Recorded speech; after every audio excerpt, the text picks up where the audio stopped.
Okay, if you're frustrated with TCU baseball this year, that's understandable. We're going to talk to Jacob Davis from KTCU. He's going to give us the lowdown, and he'll answer the question: can the Frogs turn this around? Can they make a run? We'll talk about that next on Lockdown Horned Frogs.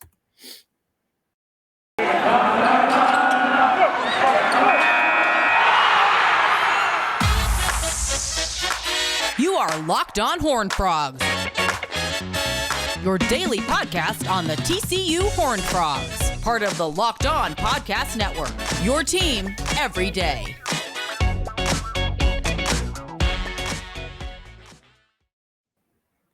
It is your team every day. I'm your host, Steven Simcox. You can subscribe to our YouTube channel. Also find us wherever it is you get your podcast. It's Locked On Horned Frogs.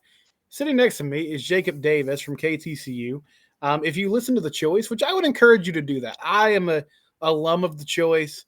My good friend Jeff Craig, who is now kind of like Jacob's boss, he's up there running the thing. And local radio, college radio is very important. They broadcast the TCU baseball games. And so Jacob does a little pre and post game, setting up Chuck Lamondola to, give you the broadcast each and every night. And so I brought him in today because I haven't done a ton of like standalone baseball content. And I want to talk about this team, even though I know many of you are kind of frustrated with how the season's going. So Jacob, first off, let's look at pitching, and we'll talk short term and long term because I have kind of a big picture question for you. But I want to start with what's going on in the moment. And this year started with a rotation of Ryan Vanderhei, transfer from Kansas, Cam Brown, who we all know, like homegrown product. And then I think like Steven Stroutenberg started that Mizzou game on Sunday. And then they kind of tinker with Luke Savage. Anyway, now we're at a point where we'll start with the positive first. Cole Klecker and Luis Rodriguez have kind of established themselves. Klecker's done it for most of the year. Rodriguez the last few weeks as the 1 and 2 guys. I know Kirk Saarloos said earlier this week he thinks they've earned the right to be that moving forward. What do you like about those two young arms specifically? Because they are the bright spot right now in this weekend rotation. Yeah, they absolutely are. And for Lewis, like he's a little newer. He was a high leverage reliever for a lot of the beginning of the year. I think he was slated to start, but he got an injury early on in like spring camp, and they brought him in relief. But let's start with Cole Klecker because I mean he's been so impressive all year. Both these guys, by the way, freshmen, and that's what's amazing. You talked about some of the bright spots here, and definitely these two are. Cole Klecker, when Cam Brown struggled against Arkansas early on, he came in, kind of righted the ship, only allowed one run, 3 hits, fanned 6, and that was the most strikeouts he's had all year. And that's what him and Lewis do. They throw strikes, they attack batters, and just get dudes out. Like with Cam and Vanderheim, we can get into them a little bit later, but they got the stuff, but they don't have the command that Klecker and Vanderheim, Klecker and Rodriguez have had all season. Yeah, and so with those two guys you mentioned, Ryan Vanderheim and Cam Brown, I don't want to sound harsh, but I remember when Ryan came in and I started to hear the whispers of like, this is your Friday night starter. And I thought, wait, the dude from Kansas that had an ERA of like 6+ last season? I thought that was strange. Now, I will say, you talked about the stuff. We're talking about a dude with a mid-90s fastball, some good secondary pitches. Both these guys have kind of worked themselves out of the rotation. But I think we can agree if they're going to make any sort of run, they need to be a factor. So for both pitchers, what kind of role do you see for them moving forward? I know they've been using Vanderhei the bullpen some. And, I mean, do you think either of them can be effective kind of down the stretch here as they move into different roles? Yeah, so I think Vanderhei can be effective out of the bullpen because he did that at Kansas. He had one year where I remember the first game of the season, we were looking like, yeah, his ERA is 6. What are we doing here? And, that's kind of just been the case all year. He could go, 4 innings and then kind of gets into trouble or, but his last couple of outings have been relief outings, went 2 innings at Dallas Baptist, 1 hit, great job. And then last night against UT Rio Grande Valley, he pitched in 2 innings. He had 1 great inning, and then he got into a little trouble, gave up a solo shot, started, let's see, he walked a couple of guys, and then, like, obviously TCU won the game handily with a nice little walk-off in the 7th, but he got into a little trouble, and that's something that's happened with TCU all years, getting into trouble against the sort of mid-major, midweek games and Right. not taking care of business there. And so for Vanderhei, I think he'll definitely come out of the pen for the rest of the year. Cam Brown, on the other hand, he has not seen action since West Virginia on April 23rd, where he blew that game. It was almost a run rule game, and then TCU came clawing back, and Cam Brown came in the 7th, let 3 guys on, like, immediately, 3 walks, and coach took him out, and West Virginia obviously ended up getting all those runs in. I can't remember if it was a home run or not, but they got all those guys in, won the game handily. It was like 17-7, and we have not seen Cam Brown since then. And I'm sure we will at some point, but I think coach trusts Vanderhei a little bit more than Cam, even though both are a little bit wild.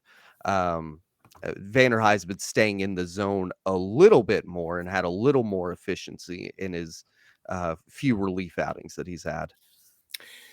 So last season, Austin Krob goes down. They had some changes, had some mix up in the rotation.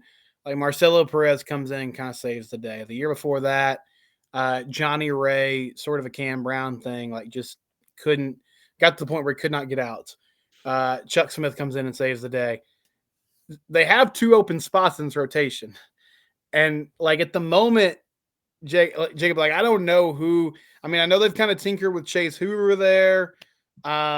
Jax Traeger is an interesting name to me, but it was like he pitched well against Florida State. We didn't see him forever. He came back in that run rule game against West Virginia. And Braden Sloan has had his struggles on Tuesdays. Is there any is there any name that you're like, they should give this guy an opportunity? I know Stroutenberg got a chance against Texas, but they need at least 3 starters. You'd prefer to have 4 if you're going to go in the postseason, and there's a couple open spots here now. Yeah, so the 2 names that jump out to me, obviously Luke Savage was also slated to start at the beginning of the year, but got some injury issues again. He pitched against Vanderbilt.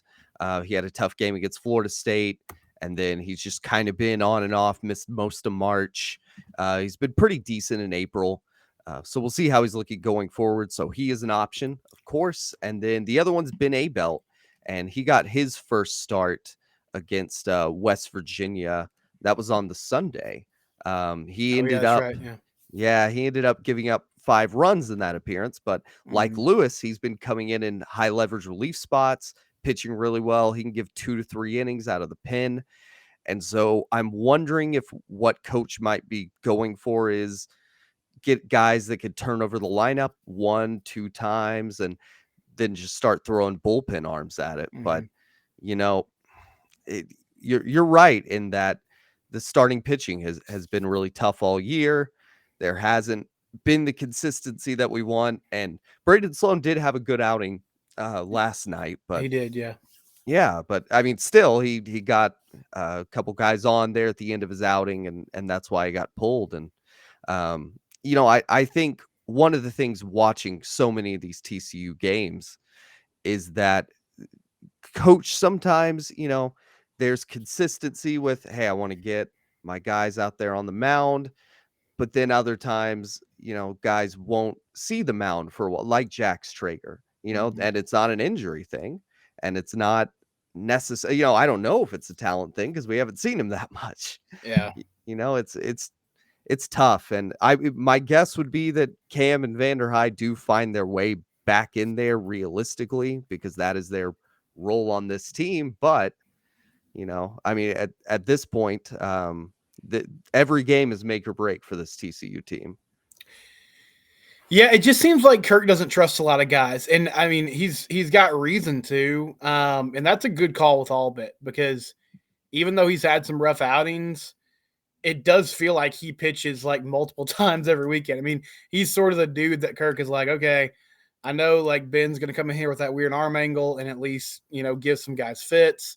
So he might be the pitcher that could get them through a couple times through the lineup, as you said.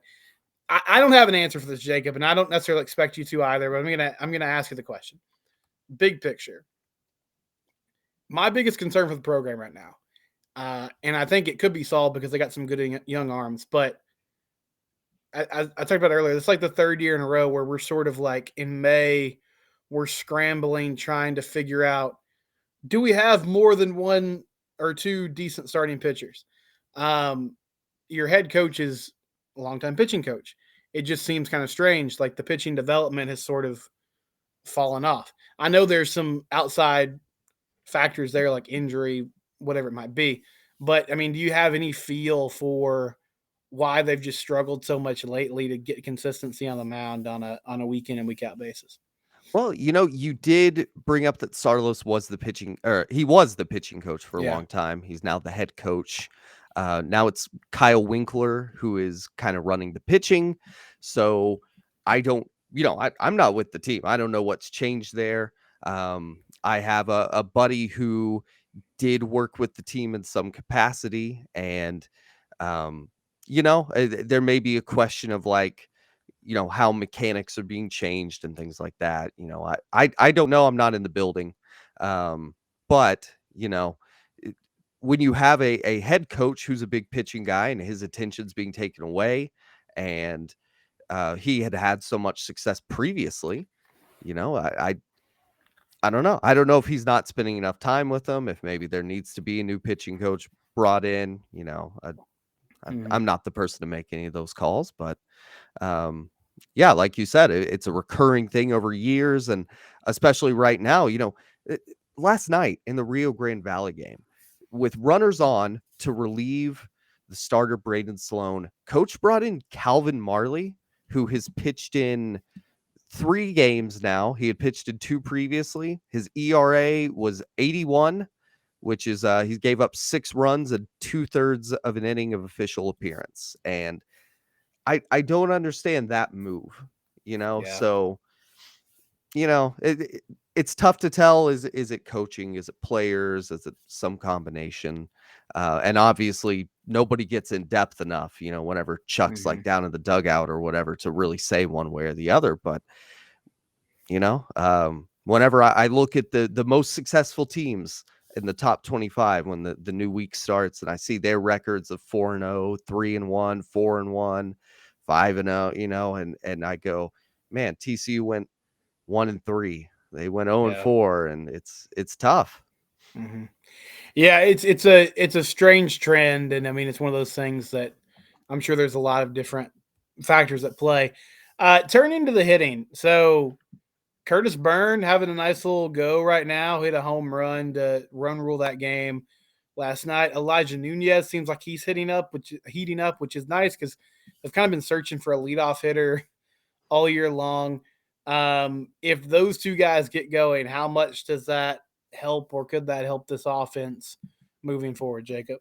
Oh, that makes a ton of difference because Curtis Byrne is in your top 9 best hitters. And unfortunately, him and Carson Bowen play the exact same position. Carson Bowen's our outstanding freshman catcher, both behind the plate and at bat. And so having Curtis Byrne going, it's really good because you have a guy you could slot in at DH or on, Tuesday or whatever day you're going to spell Carson behind the plate. You have a good bat in the lineup for sure. Mm-hmm. So it's really important Curtis Byrne gets going.